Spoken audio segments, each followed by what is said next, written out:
Well, good morning, church. Welcome. Merry Christmas. My name is Ron Otto. I'm the lead pastor here, and it's just a joy to have you let your family join our family today. It's very, very exciting for all of us. My house is completely filled with family members this year. That's not a normal occasion for us at the holidays, but it certainly was good this year. My two sons flew in from Denver to St. Louis. It was my job to pick them up. They flew in on 2 different days, and they fly out on 2 different days. My sons hate me. And my daughter from Michigan and her family are all down. My local daughter, they're all at our house. It is completely filled. There's kids everywhere. There's adults everywhere. There's a cat somewhere. I haven't seen it for a few days, but it's just a place of happy chaos. And love the holidays. But I won't lie to you. We had to make some room for all of this. All of a sudden, the announcement was, hey, they're all coming home this year.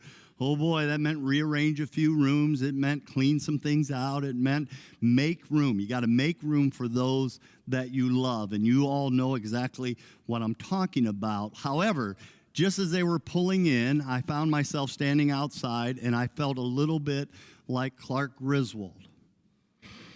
When all of a sudden, all of the packaging and all of the mayhem, and I was sitting there with all of the stresses of Christmas lights and expectations that weren't wise, and then all of a sudden, he looks over, and there's Cousin Eddie. And Cousin Eddie brought with him a dog that has a sinus infection, Snot. Now, I'm not designating any of my children as Cousin Eddie yet. I love that you came home for Christmas, but when Christmas is over, I look forward to you loading up and going home. We make room for that which is important to us. We make room for that which we love. We've been in a little series titled Make Room. It's all based off of an innkeeper. We're going to talk a little bit about that today. But the idea is about making room in our life so that God can work. If you want to see God work in your life, you got to make some room. The first week we talked about Joseph making room for God's authority. Where God speaks, that becomes the authority in my life. And not everybody's there. Second week we talked about Mary and being open to God's timing. And boy, when you start talking about God's timing in your life, that takes a lot of trust. It's a huge step of trust. That you say, you know what, whatever God's timing is, that's where I want to be. Sometimes that timing brings about a painful moment.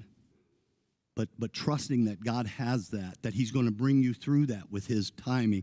Last week we talked about God's community, making room to be a part of a church, making room to be a part of something bigger than yourself, to join a great big faith family. But today I get to just simply wrap this up with a short message, emphasis short. Well, I thought somebody would applaud at that moment. Never mind. No. I'll keep you here, remember? And where I get to talk about the big make room, and that is to make room for Jesus in our life. The scripture is filled with those who made room for Jesus and those who didn't. Those who made room had amazing things happen in their life. It opened the door for not only God to work great things, but for miracles to happen.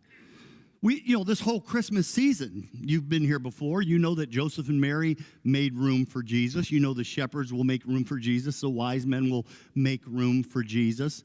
But later on, it's the 12 apostles who make room for Jesus. It's this woman at the well. It's Mary Magdalene. It's Lazarus. It's Zachariah, Zacchaeus. And then, even in the last moment of his last breath, there's a thief on the cross who makes room for Jesus. Just great stories. But then the Bible also tells you the truth, the opposite side. There are those who didn't make room for Jesus. There's King Herod, the great baby killer of Jesus' day. There's the chief priest, and there's the Pharisees who don't make room for Jesus. There's Pilate who doesn't make room for Jesus. And then supposedly there is this innkeeper. Now, we don't know a lot about the innkeeper story. In fact, it only comes from one verse in the whole Bible. I've heard whole sermons on the innkeeper, and I don't want to do that. because it's not meant for us to focus on an innkeeper that the Bible doesn't even tell us about. It's the idea of making room. That's why God added it to his word. But just so you know where it comes from, Luke chapter 2.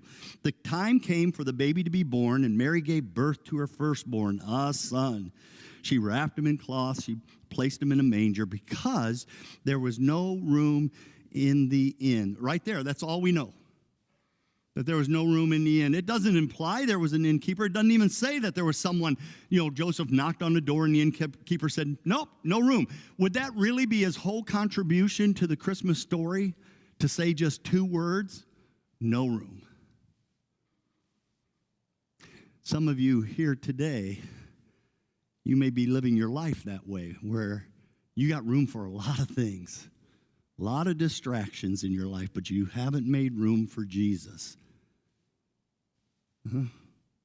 If that's what this guy did, then, oh man, what a loss. He missed out. I mean, a miracle was knocking on his door, an opportunity to see the Messiah come into the, and he totally missed it.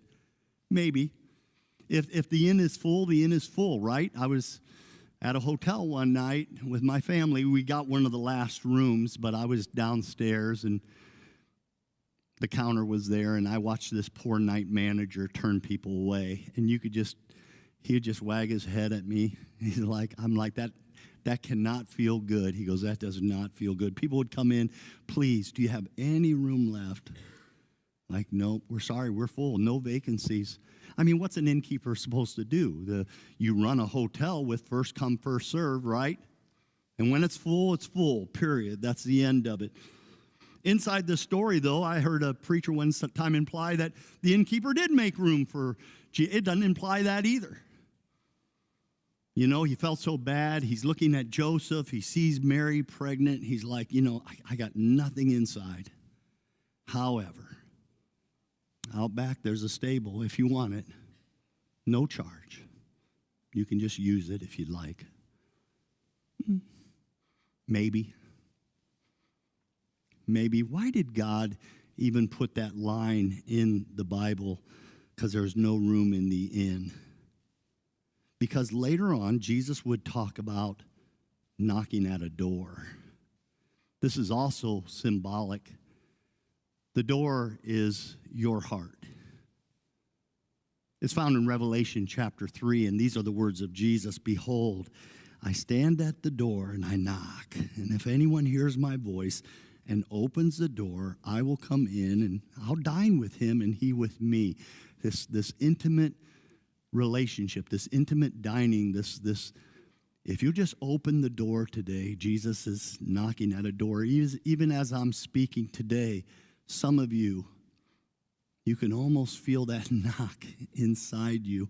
If you've seen this old painting, sometimes grandparents and parents hung this painting in their house, Jesus standing at a door. If you look close, the artist did an amazing job because there's no doorknob on the outside. That door can only be opened from the inside. So here you got this bookends. At the end of the Bible, you got Jesus saying, I'm standing at the door. Is there room for me in there? And you have the beginning of his birth where there's no room for him. Yeah, when God was putting together Christmas, he gave you one of the greatest gifts he could possibly give you. What locks Jesus out? You know what locks Jesus out. Our busyness, our doubt, our hurt. Some of us have been hurt deeply. And we use that as a lock to keep Jesus out. If you let that happen to me, I don't want anything to do with you. And still Jesus stands there and he just knocks. Isaiah chapter 6 talks about this gift. For to us a child is born, to us a son is given. Some of you know John 3:16. For God so loved the world, he gave his only son. 40 times through Scripture, God wants you to know that Jesus was a gift. But some haven't claimed the gift. Yeah, there's going to be 2 lists in life.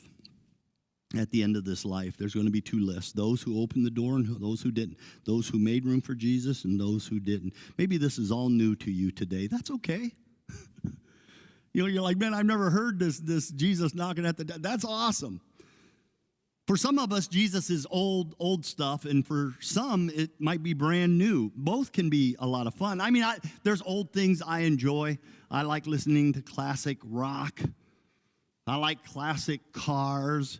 I'm old school when it comes to my truck. I want to see chrome. I know all you young guys want to black everything out, but chrome is cool, all right? And I want to shine up that chrome and make it look, yeah, okay, we got a couple guys here. And the old stuff is fun. I miss the old world I grew up in. I'm not a big fan of the new world. But new can be amazing too. Love the smell of a new car. I love the way new paint on the walls at home smells. I like the feel of new carpet under my feet. I would love a new 75-inch TV. Dear Santa, if you're listening, it's not too late.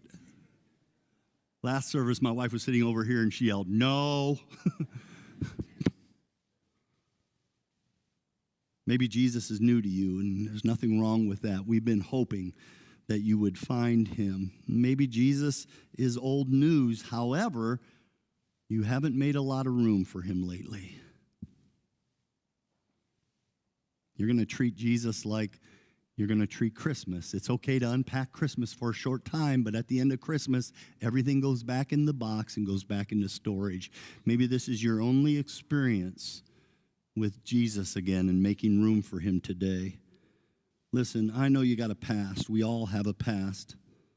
I know you've been hurt before. We've all been hurt. If you're going to ask me why bad things happen, I don't know why bad things happen. They do. God told us to expect it. Jesus told us to expect it. Jesus, the Son of God, was totally rejected even by his own people. This is what happens. But you can't allow all that old stuff to hold you back. You can't let it hold you down.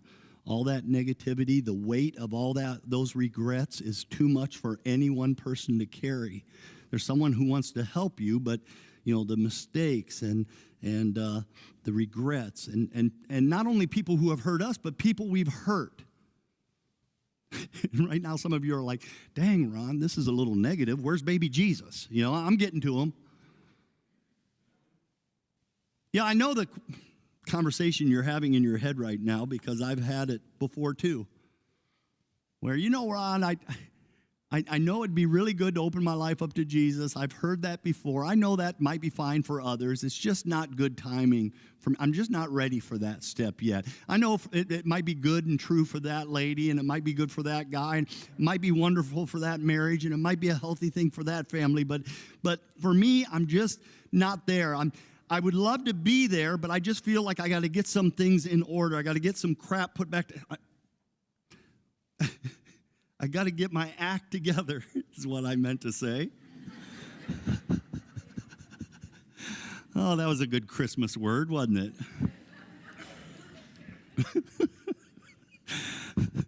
I got to get my act together. And you think that you got to get yourself cleaned up before you come to Jesus, and you don't know that we all came to Jesus just as we are. Just as we are is how we came. You don't clean yourself up to take a shower. No, you let the shower do the clean, and we let Jesus do the cleaning. I accepted Jesus, and I didn't know. There are areas in my life that I thought he was going to work on, and he didn't even work on that. He went in a different direction on me. And if there's something in your life that you need to deal with, he'll reveal it to you, and together you will work on it. But you don't wait until you have everything put together to come to him. That would be a terrible mistake, because the longer you stay away from him, the easier it will be to stay away from him. And catch this. The weight of your mistakes will just start lying heavier and heavier, and it will eventually crush you. And so Jesus helps me to get that weight off my shoulders. He just erases all of that past and all those mistakes. They're gone. And I don't have to carry that stuff anymore. Some of you are under that crushing weight right now. It's a story I read, and I enjoyed it a lot. Most of you know what the statue of Atlas holding the world looks like. In New York City, when the Rockefellers finished the Rockefeller Center, they had this statue placed out front and purposely pointed it toward the cathedral in New York. They wanted to send a message that they believed in secular man, his ability to control and hold up his own world. And so they had this Atlas statue put right between them and the cathedral there. And what's so amazing is if you actually look close at the statue of Atlas, man, every muscle is straining to just keep that thing from crushing him. It's almost overwhelming. He's barely holding it together. The archbishop from the cathedral, when he saw the statue and he heard about its meaning, he ordered a little statue to be made on his own. He got the little Christ child who holds the world in just the palm of his hand. Here on one street, you have two different views of life. Mankind who's trying to hold it all together himself, or Jesus, and I put my world into his hand, and there's no effort. There's no straining of muscles. He's got the whole world in his hand. You're on one of those sides of the street this morning. And Jesus is knocking. He's just knocking. Let me in. Let me in. Just wait till you see the things we can do together if you just let me in. And so today we beg you to make room for Jesus in your life. You make room for Jesus, and then you watch and see what God's able to do with the space that you created there. By the way, if you make room for Jesus now, he one day makes room for you. No, I said it. Jesus said it first. Jesus said it in John 14. In my Father's house are many rooms. And if that were not the truth, I would have told you. He said, and I'm going there to prepare a place for you. And if I go and prepare a place for you, then you know I'm going to come back to get you, that where I am, you may be also. Jesus is willing to make room for you, but you got to make room for him.